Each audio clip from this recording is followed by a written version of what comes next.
Assalamualaikum warahmatullahi wabarakatuh. Pada kesempatan kali ini saya akan membahas mengenai materi kelas 11 ekonomi, yaitu kebijakan moneter. Nah, apa itu kebijakan moneter? Kebijakan moneter itu adalah kebijakan untuk mengatur jumlah uang beredar yang bertujuan untuk meningkatkan pertumbuhan ekonomi di dalam suatu negara. Nah, selanjutnya dari kebijakan moneter ini ada 3 instrumen penting. Yang pertama itu adalah operasi pasar terbuka. Jika jumlah uang beredar masih banyak, maka akan menjual SBI. Nah, jika jumlah uang beredar sedikit, maka akan membeli jumlah uang beredar.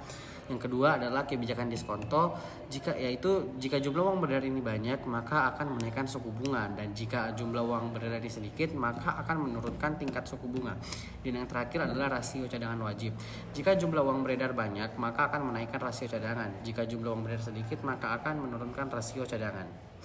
Nah, adapun beberapa tujuan utama dari kebijakan moneter. Yang pertama itu untuk menjaga kestabilitas ekonomi.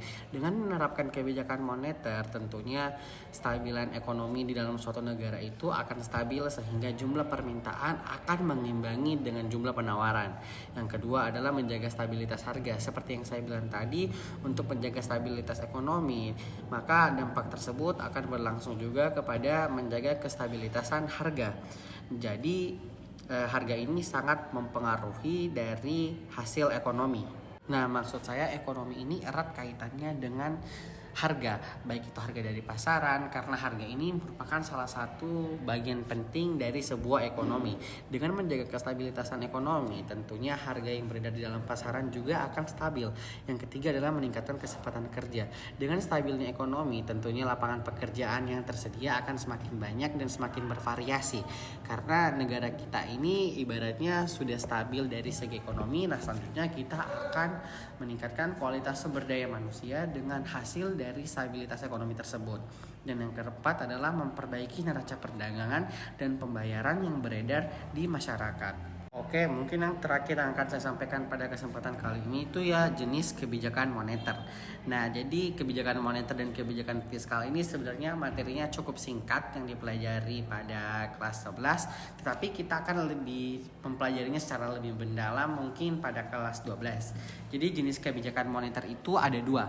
Yang pertama itu tight money policy, atau kebijakan ini yang dilaksanakan untuk mengurangi jumlah uang yang beredar. Bagaimana cara kita mengurangi jumlah uang yang beredar? Hal ini kita pelajari pada materi kebijakan fiskal sebelumnya. Salah satu caranya yaitu dengan meningkatkan suku bunga.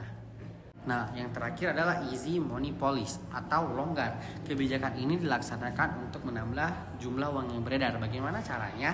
Kita juga telah mempelajari ini di kebijakan fiskal dan kebijakan moneter, yaitu cara yang paling efektif adalah kebijakan diskonto atau menurunkan tingkat suku bunga yang beredar agar peredaran jumlah uang ini semakin meningkat. Nah, mungkin sekian materi yang saya dapat sampaikan pada materi kebijakan fiskal dan moneter pada pertemuan sebelumnya dan pertemuan kali ini. Saya Muhammad Andri Fauzi dari kelas 11 pamit undur diri. Apabila ada pertanyaan silahkan ditulis di kolom komentar. Jangan lupa like, comment, dan subscribe. Wabillahi taufiq wal hidayah. Wassalamualaikum warahmatullahi wabarakatuh.